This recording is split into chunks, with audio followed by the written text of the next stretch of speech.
अमृतसर से कश्मीर का ताल्लुक़, कश्मीर इस मूवमेंट का ताल्लुक़ बहुत पुराना है। आज जब मुझे यहाँ सुबह एयरपोर्ट पर पहुँचा तो मुझे 1846 याद आ गया। इसी अमृतसर शहर में जो अमृतसर ट्रीटी के नाम से या उर्दू में उसे बैनामा अमृतसर, जो कश्मीर का सेल आउट हुआ था, अंग्रेज़ों ने जब एक डोगरा ख़ानदान को ये कश्मीर बेच दिया था, वो इसी अमृतसर में हुआ था। वो ट्रीटी यहीं हुई थी। आज जब हम फिर सेल्फ डिटर्मिनेशन की बात कर रहे हैं, इसी शहर से बात कर रहे हैं,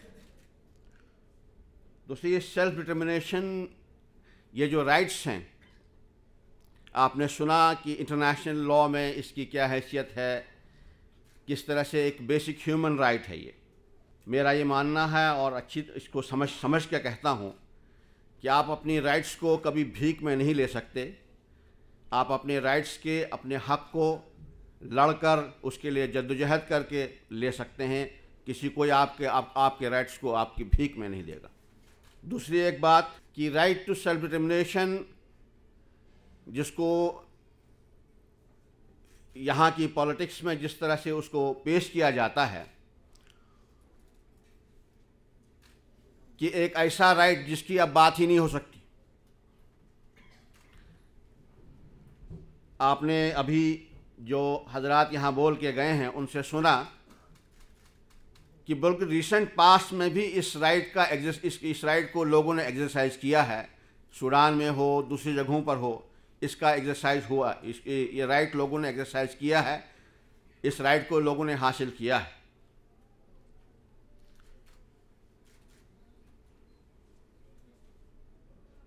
कश्मीर के ताल्लुक़ से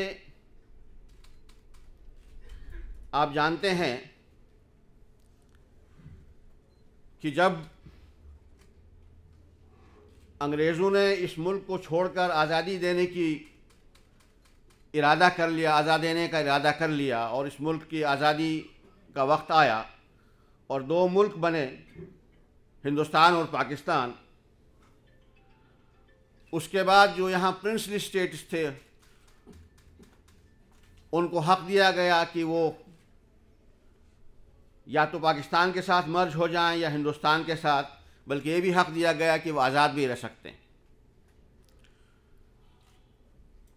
उसके कुछ पैरामीटर्स बनाए गए।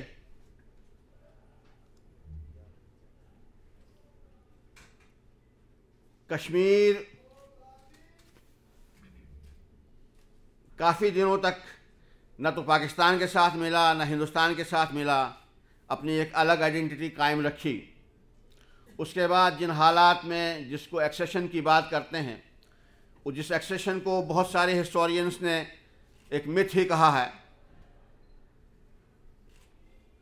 लेकिन बहरहाल 48 में हिंदुस्तान की फ़ौज कश्मीर 27 अक्टूबर 47 में आई और कश्मीर का मामला यूनाइटेड नेशंस में लेकर हिंदुस्तान गया। हिंदुस्तान की हुकूमत कश्मीर के मामले को यूनाइटेड नेशंस में लेकर गई और 48 में यूनाइटेड नेशंस की सिक्योरिटी काउंसिल ने एक रेजोल्यूशन पास किया कि कश्मीर के अवाम को राइट टू सेल्फ डिटर्मिनेशन दिया जाएगा। वहाँ के लोग तय करेंगे कि वो अपना फ्यूचर कैसा देखना चाहते हैं। वो फ्यूचर में हिंदुस्तान के साथ रहना चाहते हैं, पाकिस्तान के साथ जाना चाहते हैं या एक आज़ाद मुल्क की हैसियत से रहना चाहते हैं। और जब ये करारदाद पास हुई, जब ये रेजोल्यूशन वहाँ पास हुआ, यूनानिमसली पास हुआ, किसी ने इसके मुखालफत नहीं की और इस रेजोल्यूशन पर पाकिस्तान के भी दस्तखत है और हिंदुस्तान ने भी उसको माना है। एक प्लेबिसाइट की बात हुई और वहाँ पर एक एडमिनिस्ट्रेटर भी बनाया गया। आप जानते हैं आज भी, और इस पूरी सिचुएशन को मॉनिटर करने के लिए एक ग्रुप बनाया गया जिसको United Nations military observers group for India and Pakistan कहा जाता है। ये मिलिट्री ऑब्जर्वर्स ग्रुप आज भी मौजूद है इसका एक दफ्तर आज भी दिल्ली में है, इसके ऑफिस श्रीनगर में, बारामूला में, लाइन ऑफ कंट्रोल जिसे कहते हैं, जो ओरिजिनली सीज फायर लाइन है, वहाँ पर हैं। पाकिस्तान का एडमिनिस्ट्रेटेड कश्मीर है, वहाँ पर हैं। ये मिलिट्री ऑब्जर्वर्स ग्रुप आज भी मौजूद है। ये मिलिट्री ऑब्जर्वर्स ग्रुप बनाया किस लिए गया था? ताकि ये सिचुएशन को ऑब्जर्व करता रहे और यूनाइटेड नेशंस की under the observance of United Nations कश्मीरियों को अपना right to self determination exercise का करने का मौका दिया जाए। आज भी वो मिलिट्री ऑब्जर्वर्स ग्रुप मौजूद है, आज की उसके दफ्तर यहां पर मौजूद है। उसके बाद जिन मरहलों से कश्मीर गुजरता रहा, जिस तरह से डिनाई किया जा रहा है वो राइट कश्मीरियों के लिए, आपने देखा होगा पिछले दिनों से जो सिलसिला चल रहा है, ये अनफॉर्चुनेट है कि जो मुल्क खुद को लार्जेस्ट डेमोक्रेसी ऑन अर्थ होने की बात करता है, जो इसका दावा है, जिसका ये क्लेम है कि ये लार्जेस्ट डेमोक्रेसी ऑन अर्थ है, वो basic human rights, basic democratic rights को कंप्लीटली डिनाई करता है। इन प्रैक्टिस आपने देखा पिछले दिनों से भारत बार बार ये बात कह रहा है कि कश्मीर एक बायलैटरल इशू है पाकिस्तान और इंडिया के बीच में, और इस बायलैटरल इशू में हम किसी तीसरी पार्टी को, कोई थर्ड पार्टी का इन्वॉल्वमेंट नहीं चाहेंगे। और अनफॉर्चुनेटली आप समझिए थर्ड पार्टी कौन है, किस थर्ड पार्टी को वो डिनाई कर रहे हैं कि वो टेबल पर बैठे। और ये थर्ड पार्टी जिसको कह रहे हैं कि थर्ड पार्टी को इन्वॉल्वमेंट नहीं चाहेंगे, वो थर्ड पार्टी है people of Jammu and Kashmir.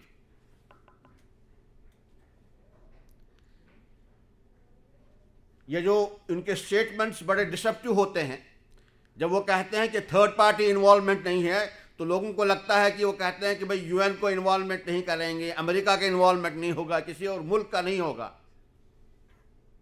लेकिन उनका मतलब है, थर्ड पार्टी इन्वॉल्वमेंट का मतलब है कि कश्मीर, पीपल ऑफ कश्मीर को इन्वॉल्व नहीं करेंगे। आप मुझे ये बताएं कि भारत का जो क्लेम है, भारत जो है, कश्मीर जो एक डिस्प्यूट है, इंटरनेशनली रिकॉग्नाइज्ड डिस्प्यूट, इस डिस्प्यूट में अगर भारत एक फरीक है तो वो सिर्फ इसलिए है कि कश्मीर का एक हिस्सा भारत के कब्जे में है।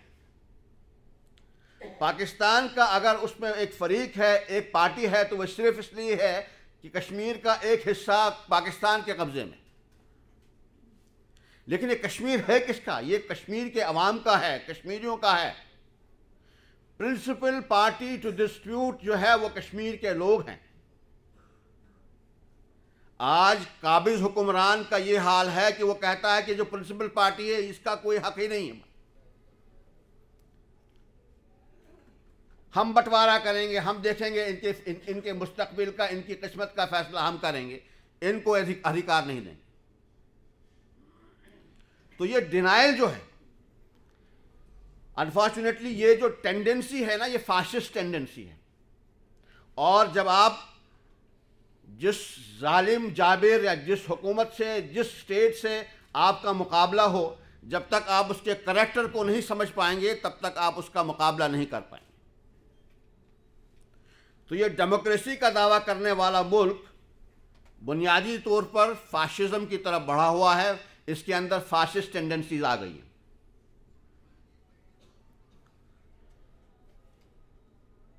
फाशिज्म का, डेमोक्रेसी का मतलब नहीं, ये नहीं होता कि कोई सरकार जो है अक्सरियत लेकर, कोई सरकार बहुत सारे वोट लेकर किसी पार्टी ने हुकूमत बना ली, वही जमहूरियत नहीं होती। इलेक्शन और इलेक्शन में मेजॉरिटी लेकर सरकार बनाने से डेमोक्रेसी नहीं होती। पूरी दुनिया हिटलर को फाशिस्ट कहती है, और हिटलर जब सरकार में आया था, जब उसने सरकार बनाई थी, तो थंपिंग मेजॉरिटी से गवर्नमेंट बनाई थी।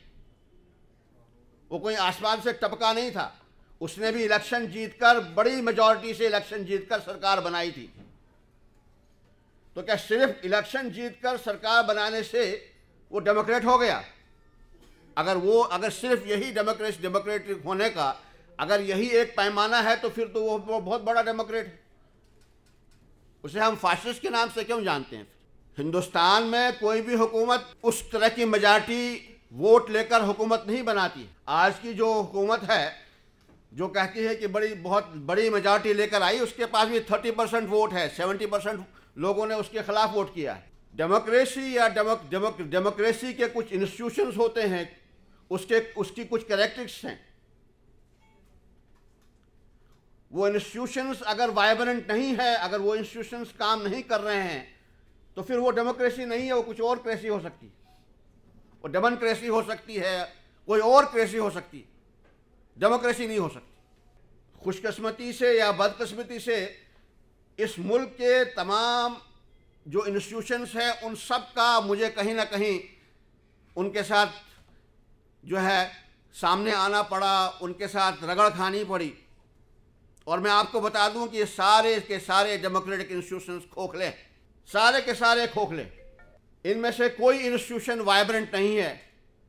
जब डेमोक्रेसी के पिलर्स हैं खोखले हों तो फिर वह इमारत, जब इस किसी भी इमारत के, किसी भी बिल्डिंग के अगर पिलर्स जो हैं उसके वो खोखले हों तो फिर वो इमारत बरकरार तो नहीं रह सकती ना, ढह ही जाएगी। आपने अभी हाल ही में देखा कि सबसे बड़ा इंस्टीट्यूशन जिस पर सबको यकीन था, ये सारी चीज़ें थी, अभी रिसेंटली आपने देखा कि सुप्रीम कोर्ट के जजों को पब्लिक के सामने आना पड़ा और बातें करनी पड़ी, बताना पड़ा कि क्या हालत है इंस्टीट्यूशंस की। आपने कभी मैच फिक्सिंग सुनी थी? यहाँ पर बेंच फिक्सिंग भी होती है, ये भी देख लिया आपने। ऐसी डेमोक्रेसी, अभी 26 जनवरी रिपब्लिक डे मनाया गया, ऐसा दिन जब किसी मुल्क के अवाम को ताकत दी गई, लेकिन अवामी ताकत को आप देखिए क्या हाल है। कश्मीर में कर्फ्यू लगा रहा है। इस दिन को कश्मीर में ब्लैक डे के तौर पर क्यों बनाया जाता है?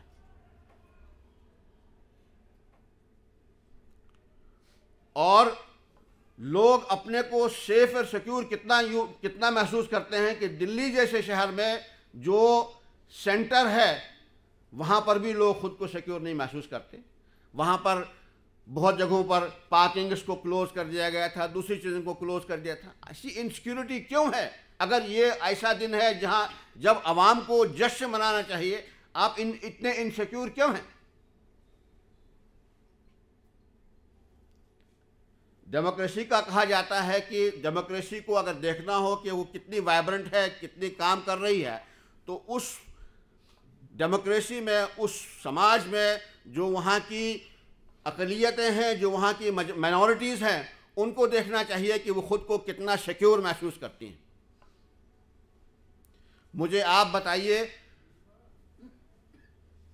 एक कोने से दूसरे कोने तक नज़र डाल के देखिए और बताइए कौन सी माइनॉरिटी है, चाहे वो रिलीजियस माइनॉरिटी हो, एथनिक माइनॉरिटी हो, लिंग्विस्टिक माइनॉरिटी हो, किसी तरह की भी कोई माइनॉरिटी हो, आप मुझे बताइए कौन सी माइनॉरिटी इस मुल्क में खुद को महसूस करती है, खुद को सिक्योर महसूस करती है। इतनी इनसिक्योरिटी के बाद भी आप अब रिपब्लिक कहेंगे, डेमोक्रेसी कहेंगे, तो ये इन मजाक है और कुछ नहीं।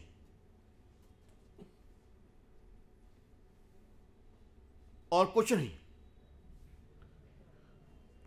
इन चीज़ों को मुकाबला करने के लिए आपके पास किसी चीज़ को उसकी समझ होनी ज़रूरी है। कश्मीर का एक हल्की सी झलक, मेरे ख्याल से हमारे पास सैयद अली शाह गिलानी साहब का भी एक वीडियो टेप है जिसमें वो बताएंगे आपको कि क्या सिचुएशन है। अब आप ये देखें कि पिछले कई साल से, 8-9 साल से सैयद अली शाह गिलानी हाउस अरेस्ट है।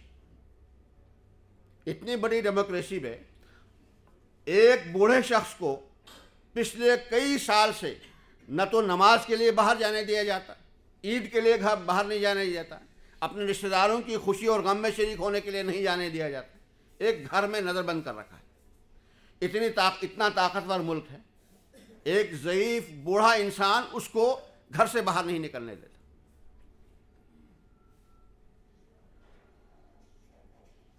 इस डेमोक्रेसी में ऐसे कवानीन हैं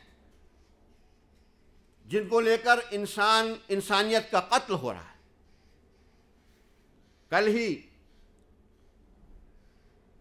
ही का दिन है, 27 जनवरी को 94 में हंदवाड़ा में, कुपवाड़ा में मैसेकर हुआ और उस मैसेकर करने वाला जो शख्स था आज वो इस मुल्क का बहुत बड़ा चैंपियन भी है। वो डेमोक्रेटिक राइट्स की बात करते हैं आज बड़े टीवी चैनल्स पे आकर। कल की बात है, शोपियान में दो निहत्ते नौजवानों को मारा गया, कंप्लीटली अनआर्म्ड निहत्ते नौजवानों को मारा गया और तीसरा उनमें से अभी भी बैटल कर रहा है, अभी भी वो जिंदगी और मौत के साथ एक कश्मकश में लगा हुआ हॉस्पिटल में पड़ा हुआ है। उसके अलावा 19 नौजवान और हैं जो घायल हैं। एक रोज लाशें उठाते हैं लोग, रोज वहां नौजवानों की लाशें ढोते हैं लोग कंधों पर। यह है वो मुल्क जो डेमोक्रेसी की बात करता है, यह है उसका चेहरा। कवानीन जो है, कानून जिस तरह के बना रखे हैं, armed forces special powers act, इस जैसे ड्रैकोनियन लॉज जिसको लेकर एक नॉन कमीशन जूनियर ऑफिसर किसी भी इंसान पर गोली मार सकता है, उसको मार सकता है सिर्फ शक की बुनियाद पर। वो कहेंगे मुझे इस पर सस्पेंशन था, गोली मार दी, खत्म कर दिया, पूछताछ भी नहीं। अभी जो मैं बता रहा था, कुपवाड़ा में 94 में जो मैसेकर हुआ, आइडेंटिफाइड हैं लोग, लेकिन आर्मी के नॉन कोऑपरेशन की वजह से केस क्लोज हो रहा है। आप देख रहे हैं कश्मीर में 10,000 लोग डिसअपियर्ड हैं, वो यूं ही हवा में घुल नहीं गए। उनके घर वाले जानते हैं कि किस एजेंसी ने उनको अरेस्ट किया। रिपोर्ट्स हैं, सरकार मानती है कि इतने लोग डिसअपियर हैं, लेकिन कोई कार्रवाई नहीं। अनआइडेंटिफाइड कब्रों की एक बहुत बड़ी तादाद है जो सामने आई है, उसमें यही बेचारे जो लोग हैं जो डिसअपियर हो गए हैं। ये घर से नहीं गए थे, घर से गए और कहीं डिसअपियर हो गए। घर से कोई एजेंसी उनको उठा के गिरफ्तार करके ले गई और फिर खत्म, पता नहीं उसके बाद वो कहाँ चले गए। उनके घर वालों को मालूम है कि किस एजेंसी ने कब कहाँ गिरफ्तार किया, लेकिन कोई पूछताछ नहीं। इंसान का खून बहुत बेकीमत हो गया, पानी से भी सस्ता हो गया। लेकिन दोस्तों, ये लड़ाइयाँ जो होती हैं, जो अपनी आज़ादी की लड़ाई होती है, राइट टू सेल्फ डिटरमिनेशन की लड़ाई होती है, इसके लिए कीमत देनी पड़ती है, इसके लिए कीमत चुकानी पड़ती है। इसके लिए चंद चीज़ें समझनी ज़रूरी हैं। ये इलेक्टोरल लड़ाई नहीं है, ये इलेक्टोरल लड़ाई से ये चीज़ें नहीं जीती जाती। ये रेवोल्यूशनरी, इनकलाबी एक तहरीक होती है, और इनकलाबी तहरीक में और रेवोल्यूशनरी तहरीक में बड़ा फ़र्क होता है। इनके कायदे कवानीन अलग होते हैं। अगर आप इलेक्टोरल पॉलिटिक्स को, इस रेवोल्यूशनरी पॉलिटिक्स को मिक्सअप करेंगे तो फिर आप कहीं नहीं पहुंच पाएंगे। इसमें फ़र्क करना होगा। सबसे पहले आपके जो हक जो आपका मार रहा है, उस ताकत के करैक्टर को समझना पड़ेगा। इनकलाब कहते हैं पलटने को, इनकलाब कहते हैं बदलने को, completely to turn something upside down. और इनकलाब की शुरुआत आपके परसेप्शन से होती है। आपको अपने परसेप्शंस को क्लियर करना होगा, जिसके खिलाफ, जिससे आप अपना, जो आप पर जुल्म कर रहा है, जो आपका उसके कैरेक्टर को समझना होगा और फिर अपने परसेप्शंस को क्लियर करना होगा।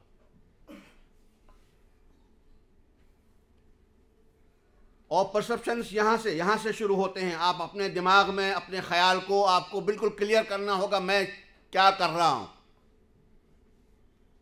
मेरा टारगेट क्या है। उसके लिए फिर स्ट्रैटेजी बनानी पड़ेगी, उसके लिए फिर उसी तरह से काम करना पड़ेगा। अगर आप क्लियर नहीं होंगे फिर आप जो है कहीं पहुंच नहीं पाएंगे।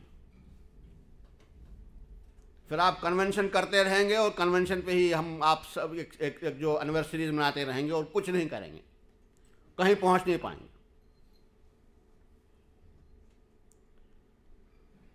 ये लड़ाइयाँ और ये जद्दोजहद ऐसी नहीं होती कि आपने जो है कल को इसका फल ले लिया। इसमें वक्त लगता है,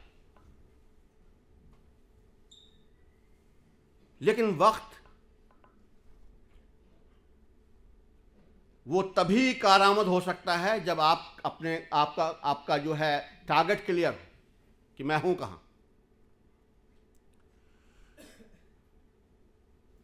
कौमें ऐसे जलील नहीं होती। कौमें जलील न उनके नौजवानों के मरने से होती हैं, न उन पे जुल्म सितम होने से होती हैं। कौमें जलील तब होती हैं जब वो अपना हक मारने वाले जालिम से उसकी ताकत देखकर, उसको ताकतवर देखकर उसके सामने सरेंडर करे, तब जलील होती। अगर आप जद्दोजहद कर रहे हैं, स्ट्रगल कर रहे हैं, उसमें आपके लोग मर रहे हैं, उसमें आपको नुकसान हो रहा है, आप जलील नहीं हैं। आप अपना सर पूरे गौरव के साथ, गर्व के साथ उठा सकते हैं। लेकिन आपने किसी ताकत को देखकर अगर सरेंडर कर दिया, अपने मौक़िफ़ से हट गए, अपने टारगेट से कहीं इधर उधर दाएं बाएं हो गए, तो आप जलील। फिर उस जिल्लत से आपको कोई बचा नहीं सकता, कोई भी नहीं बचा सकता। न ऊपर वाला बचाएगा, न नीचे वाला कोई बचाएगा। अब ये इज्जत और जिल्लत की डेफिनेशन आपको खुद तय करनी होगी, वो है क्या। चंद लुक़मे खाकर जिल्लत की ज़िंदगी, घसीटते हुए ज़िंदगी गुजारना चाहते हैं, या पूरे गर्व के साथ, पूरे गुरूर के साथ, फ़ख्र के साथ ज़िंदगी गुजारना चाहते हैं, ये आपको तय करना है। फिर इस लड़ाई में आपको अपने अलाइज़ को भी देखना पड़ेगा। आपके अलाइज़ हैं, उन अलाइज़ को साथ लेकर चलना पड़ेगा। इसमें बहुत सारी चीज़ें होती हैं। कश्मीर का मसला जो एक सियासी मसला है, लोगों के बुनियादी राइट्स का मामला है, उसको भी हिंदुस्तान ने कम्युनल रंग देने की कोशिश की। कभी एंटी हिंदू बना के पेश किया, कभी कैसे पेश किया। वो लोगों की हमदर्दियाँ ख़त्म करने के लिए, लोगों में नफ़रत पैदा करने के लिए ये सारी चीज़ें होती हैं। इस सब से आपको अवेयर रहना पड़ेगा। एक और चीज़ जो बहुत अहम है, आपको अपनी वकालत, अपना केस खुद लड़ना होगा। आप किसी वकील को तलाश करेंगे कि वो आपका कोई और वकील आकर आपका केस लड़े, तब आप कभी भी उस लड़ाई को नहीं जीत पाएंगे। दूसरे पर तकिया करके कभी लड़ाई नहीं जीत सकते। खुद उस लड़ाई के लिए तैयार रहना होगा।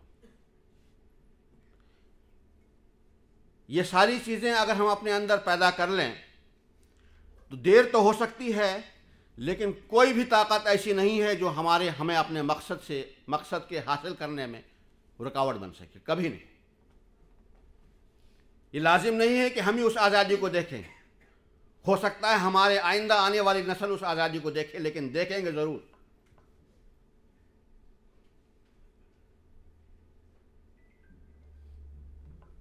जितना जल्दी हम इन चीज़ों को समझ सकें, उतनी जल्दी ही हम आज़ादी की तरफ बढ़ेंगे, उतनी जल्दी हम अपने हक़ के हासिल करने के लिए बढ़ेंगे। जितनी हम देर लगाएंगे उतनी ही देर होती जाएगी। इसलिए दोस्तों, लाजमी है कि हम इन चीज़ों को समझें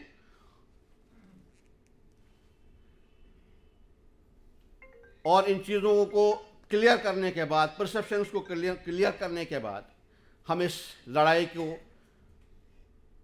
कंसिस्टेंटली, सिर्फ कन्वेंशंस तक महदूद न करें, कंसिस्टेंटली उसको लड़ते रहें। लोगों के परसेप्शंस को क्लियर करें, लोगों को बताएं, उनको अवेयर करें कि कौन है आप, कौन हैं, आपका मकसद क्या है, आपको कैसे कैसे आगे बढ़ना है। अगर हम उस तरह से लड़ाई लड़ें जो इस और उन इलेक्टोरल कवानीन को, जो इलेक्टोरल पॉलिटिक्स के कवानीन को नहीं, जो रेवोल्यूशनरी पॉलिटिक्स के जो कवानीन हैं, उसके जो कायदे कानून हैं, उनको लेकर, उसको समझकर अगर हम आगे बढ़ेंगे तो ज़रूर और ज़रूर कामयाब होंगे। शुक्रिया बहुत बहुत।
you.